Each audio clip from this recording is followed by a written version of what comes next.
I'm so glad to be on the Brain Mapping TV. I have been involved with the Brain Mapping and Therapeutics group for the past 9 years. Babak Kateb had brought me into this group because it's a collaborative effort between neurosurgeons, neuroscientists, and engineers. I'm a neuroscientist and an optometrist because I do clinical research. Years ago, I discovered that putting glasses on people altered auditory function. So different eyeglasses made people listen better. And since that time, I have worked with Joanne Verhoog, who's here. She's using piano as a means to change brain function. And I have met Clark Elliott, who's an artificial intelligence professor in Chicago, Illinois, who works with visual spatial constructs. I've met Kevin Ballister, who works with integration of vestibular, visual, and cognitive and nutritional components. Kevin is a brain injury survivor. We'll talk later. And this is Amy Prusensky, who is another optometrist in New Hampshire. And she found that when she started using eyeglasses that changed listening ability, her patients got better faster. As a professor of artificial intelligence and also cognitive science at DePaul, I know and have come to learn over 30 years of research that the brain is primarily a visual spatial processing device. And if we think about this magnificent device, this computational device in our heads, we have something that's roughly equivalent to 50 million desktop computers. And more than half of that is devoted to visual processing and spatial processing. So from a professional point of view, I know that if we want to reconfigure brains, such as, for example, from brain injury, as Kevin and myself lived through for many, many years, then we are going to have to approach that from using this visual spatial techniques to reconfigure the brain. On a personal level, I lived with this rather horrific brain injury for almost a decade and was told over and over again, Clark Elliott, you will never recover because no one ever recovers from this kind of injury. And we have more than 6 million people in the United States living in that condition. And yet I was fortunate enough to meet Debbie Zelinsky here and her colleague Donnelly Marcus. And within really just within a month of having my brain reconfigured using about 1 million input receptors coming through our retinas, she was able to bring me back to life. So once again, thank you for that. You're welcome, Clark. The one thing that people don't realize is that the eye itself is a piece of brain tissue. So if the brain were made out of clay and you took a chunk in your hand and pulled it forward, that is your retina, the inside of the eye. And when we put eyeglasses on, we're changing retinal chemistry, which changes the whole nervous system and internal things in the body. And the layperson doesn't typically think that glasses change internal functions. They only think that glasses change external eyesight. But so many people after brain injury or people with neurodegenerative diseases, have problems internally, and their glasses are fine, they see fine, but they don't realize that a different pair of glasses would make them feel more comfortable. So we prescribe glasses for the side of the vision rather than the eyesight centrally.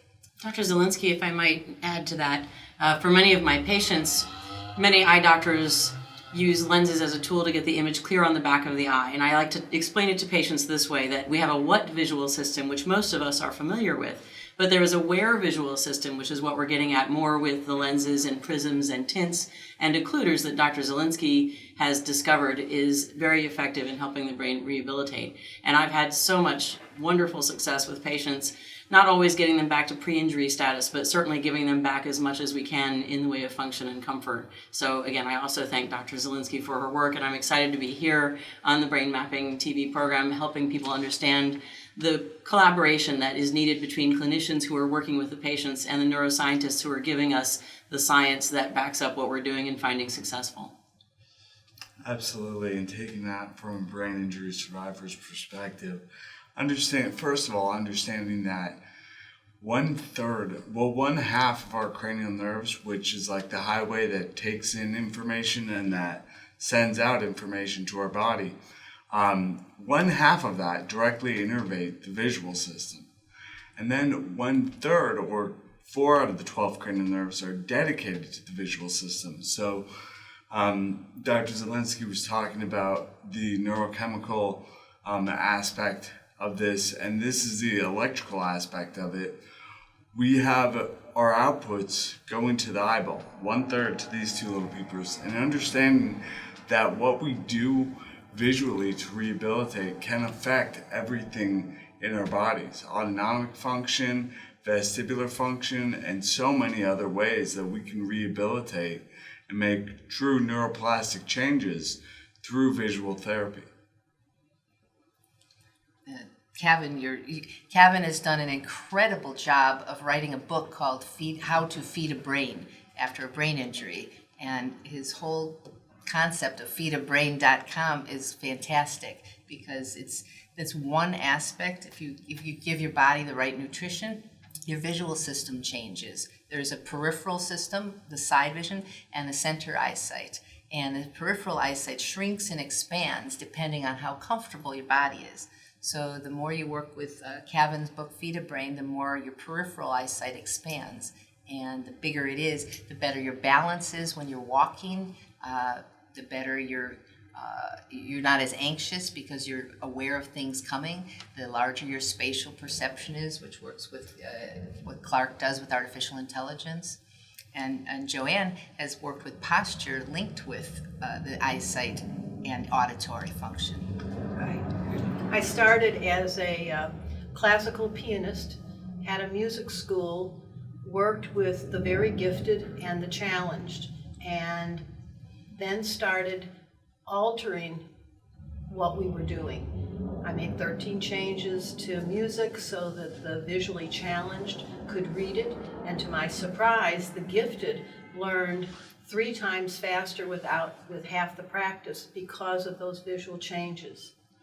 Over the years, I was amazed and surprised that our students' parents would come in and say their test scores had improved, that they were enjoying things they had never done before. Our adults were talking about promotions, and the turning of changing from music and dropping the piano to just neuroscience was when Dr. Shepard referred one of his colleagues who had sustained brain damage after surgery and was on permanent disability.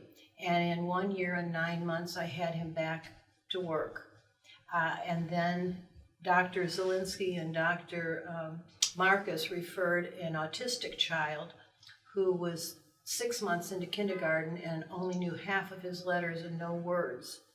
And in a year and 9 months, he also, besides visual, he had a list of 10 things. He couldn't walk leg to leg in place. He couldn't sit on a piano bench without being supported. Couldn't hold a ball. And in a year and 9 months, he was passed on to first grade. After 4 months, he knew 200 words and was on a baseball team. And so what I learned from this was that in using the physical, the auditory, the conceptual, and the cognitive neural pathways in the body, I could identify which were strong and which were weak. And then I pair 2, 3, 4, 5 strong neural pathway elements with a weak visual neural pathway element and continue testing. The students and adults do 15 to 30 minute exercises 4 times a week, and every 6 weeks we retest, and when we see anything that has moved from a very uncomfortable to uncomfortable or uncomfortable to comfortable, we know we're strengthening those pathways, and that process continues. And whatever the physical elements I've worked with, another group are people who have had a stroke and haven't read for 7 to 10 years, even though they've been in the traditional therapies. They are reading, and the auditory of those who can't speak after the stroke have also moved to being able to speak. And the fun part of this is for the speech, what I've done is worked with visualization until they can see a sentence of what they want to say, and then they just read it. And by doing that, after practice, they're able to have a social life again. That's the whole interesting thing about brain function and brain mapping TV, is that your brain is plastic and it changes. So Joanne is building up weak pathways by pulling them along, linking them with the strong ones. Kevin lived through that as a brain injury survivor, having to learn how to walk all over again. I have comments on a couple of things. First, Amy, you said we don't always get all the way back, but sometimes we do. Sometimes we do. Just to make this a little bit personal, that Kevin and I are like Lazarus risen from the dead. If you were to see me 4 or 5 years ago, you'd find a man who, after just sitting on a panel like this, I would have to sit down in this room for an hour before I could walk, and I'd be holding on to the walls just to get out of the room. I couldn't understand what people were saying to me. This is so common from brain injury. People write to me from all over the world that we don't understand the world anymore. We don't understand where the ends of our bodies are and the rest of the world begins. We don't understand jokes. We can't listen to the radio and make any sense of this.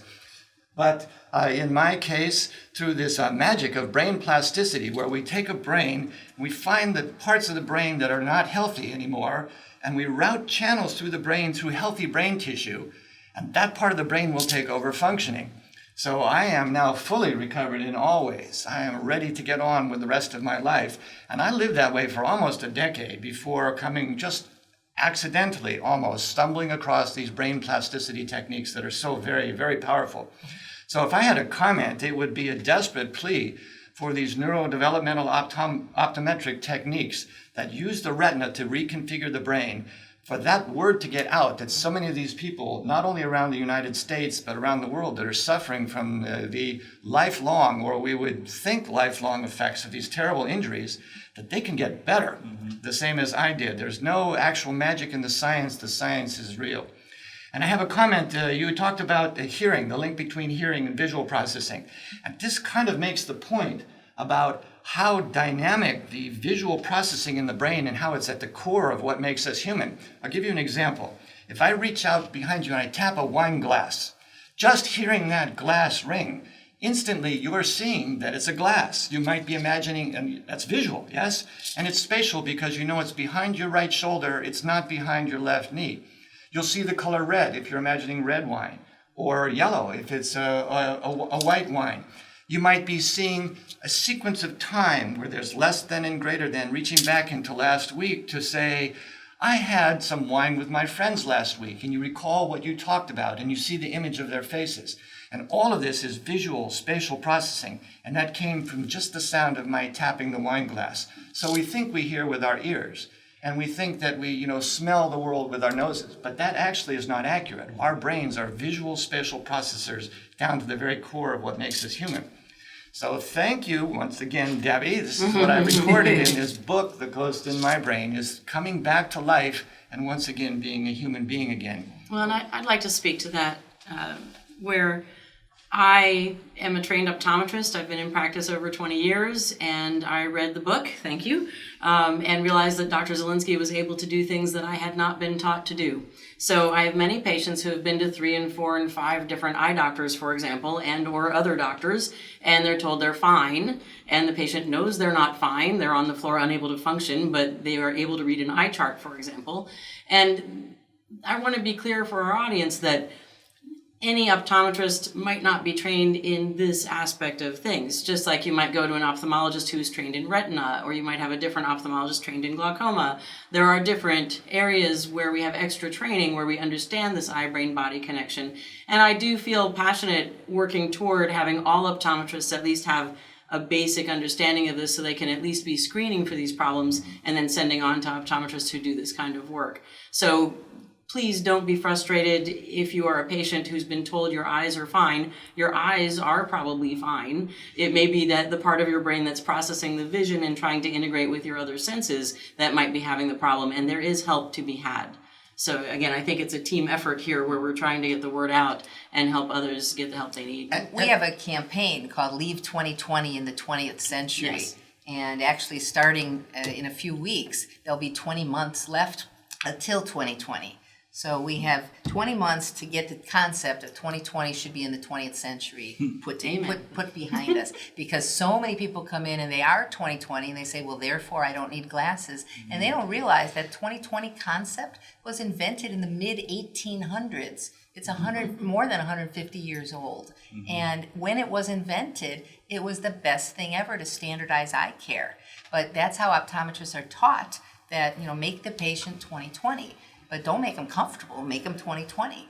And that goes back to what you said, Amy, with the what is it system. If you sit and you cover one eye and you look at a letter and say, yes, I can see it, and which is better, one or two, this one is clearer, oh great, that's your glasses. But that clearer glass might mess up your auditory function. You might not be able to listen as well, or it might twist your posture. Keep in mind that you're thinking, I can't hear very well, or I seem to have attention disorder. I can't study my physics, Balance issues. I have balance issues, or my back hurts, and you don't realize, because nobody's ever brought this concept out into the modern world, that this is a problem with your retinal processing. Well, they have. It's been since the 1920s. It's been brought out, but there wasn't research backing it up. Now the research is backing it up. So and the fact that Babak Kateb has put together such a nice brain mapping and therapeutics organization is fantastic, because it allows us to use retinal neuromodulation to alter what's going on in the body.